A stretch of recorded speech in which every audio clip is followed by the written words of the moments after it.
Assalamualaikum warahmatullahi wabarakatuh. Saya Wita Herpika. Saya Yuyun Margatila. Saya Sinteresa Putri. Dan saya Pentino Parinda. Kami akan melaksanakan praktikum pada modul 2, yaitu makhluk hidup dan lingkungannya, KP1 Ekosistem. Selamat menyaksikan.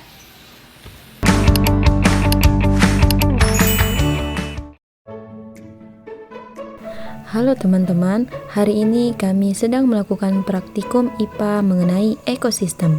Sebelum kita melihat hasil pengamatan kami, penting untuk kita ketahui bahwa ekosistem adalah suatu sistem ekologi yang terbentuk oleh hubungan timbal balik yang tidak terpisahkan antara makhluk hidup dengan lingkungannya.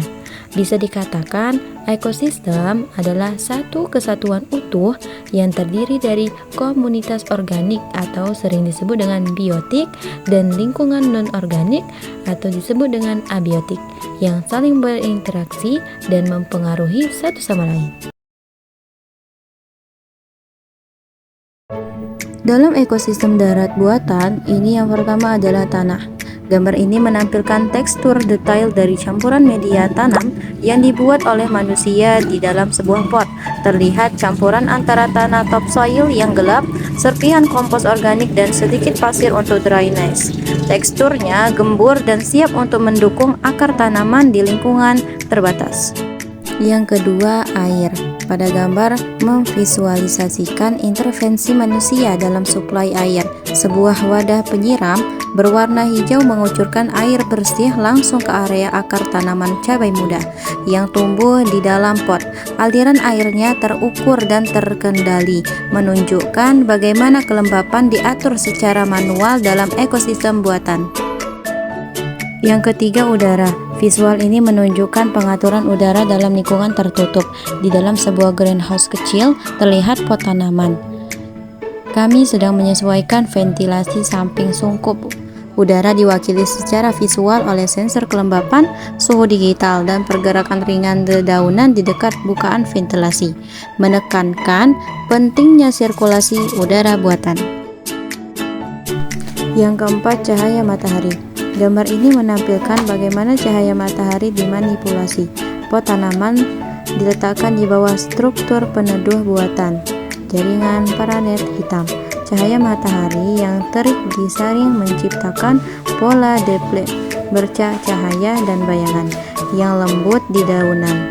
Ini menunjukkan pengaturan intensitas cahaya dalam ekosistem buatan. Yang terakhir yaitu pupuk atau suplemen nutrisi langsung. Gambar terakhir ini menunjukkan penambahan nutrisi buatan di atas permukaan media tanam dalam pot.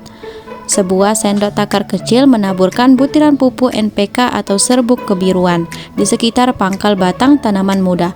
Tindakan ini memvisualisasikan bagaimana manusia menyuplai nutrisi abiotik secara langsung ke sistem buatan.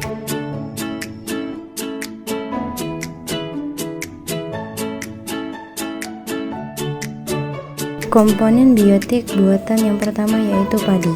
Padi adalah produsen utama di ekosistem sawah. Dalam ekosistem buatan ini, manusia memanipulasi komponen abiotik secara total dengan membuat sistem irigasi dan pemberian pupuk. Aliran energi mengalir dari padi ke konsumen satu seperti tikus sawah, belalang, atau burung pipit. Keberadaan manusia sangat krusial untuk menjaga padi dari biotik pengganggu. Komponen biotik buatan yang kedua yaitu rumput liar. Meskipun secara teknis adalah komponen biotik alami dalam ekosistem buatan seperti sawah atau kebun, rumput liar sering dikategorikan sebagai gulma atau biotik pengganggu. Mereka berkompetisi dengan tanaman budidaya atau produsen utama untuk mendapatkan air, cahaya, dan nutrisi abiotik dari tanah. Namun jika jumlahnya terkendali, akarnya membantu mengikat tanah dan menyediakan mikroklimat bagi mikroorganisme tanah. Yang ketiga yaitu cabai.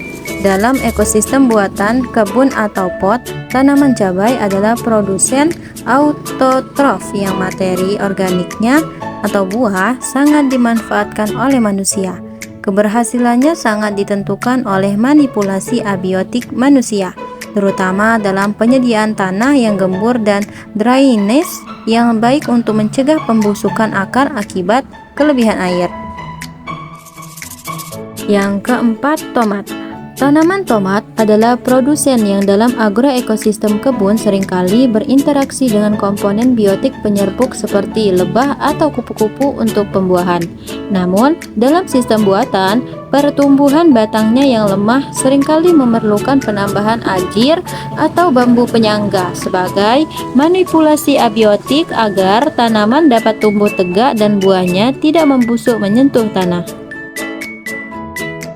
Yang kelima, kangkung. Kangkung menunjukkan adaptasi biotik yang unik terhadap komponen abiotik air. Ia dapat tumbuh optimal baik di ekosistem darat buatan maupun sistem perairan buatan.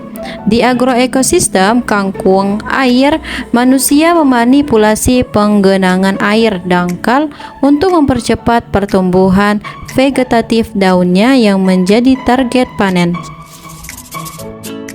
Yang keenam, jagung. Jagung adalah produsen C4 yang sangat efisien dalam mengubah energi cahaya matahari menjadi biomasa. Dalam agroekosistem ladang, jagung sering ditanam dengan manipulasi jarak tanam abiotik ruang yang teratur untuk mengoptimalkan penangkapan cahaya oleh setiap individu tanaman. Aliran energinya besar, menyediakan karbohidrat bagi manusia, pakan ternak, atau bahan baku industri. Yang ketujuh, singkong. Singkong adalah produsen yang tangguh dan sangat adaptif terhadap keterbatasan komponen abiotik seperti tanah miskin hara atau kekeringan. Ia menyimpan cadangan energi hasil fotosintesis dalam bentuk umbi akar, karbohidrat kompleks. Dalam ekosistem buatan, singkong sering ditanam secara tumpang sari karena tidak memerlukan manipulasi tanah yang intensif. Namun, manusia tetap berperan dalam penyediaan bibit stik batang. Yang terakhir ada tebu. Tebu adalah produsen jenis rumput-rumputan raksasa yang menyimpan energi kimia dalam bentuk sukrosa murni di batangnya. Dalam agroekosistem perkebunan, tebu membutuhkan manipulasi abiotik yang spesifik. Curah hujan tinggi pada masa pertumbuhan vegetatif dan musim kemarau yang tegas, cahaya matahari penuh pada masa kemasakan untuk memaksimalkan rendemen gula. Manusia mengatur pemanenan biotik ini dengan cara menebang habis batangnya. Kesimpulan dari praktikum ini adalah ekosistem buatan merupakan sistem yang sangat bergantung pada intervensi manusia, di mana komponen abiotik seperti tanah, air, dan cahaya dimanipulasi serta didukung oleh pemberian pupuk untuk mengoptimalkan pertumbuhan komponen biotik. Tanaman budidaya seperti padi, jagung, dan cabai berperan sebagai produsen utama yang produktivitasnya sangat ditentukan oleh ketepatan pengaturan faktor lingkungan tersebut, sehingga tercipta sinkronisasi antara ketersediaan unsur abiotik buatan dengan kebutuhan spesifik makhluk hidup di dalamnya untuk mencapai target produksi yang diinginkan.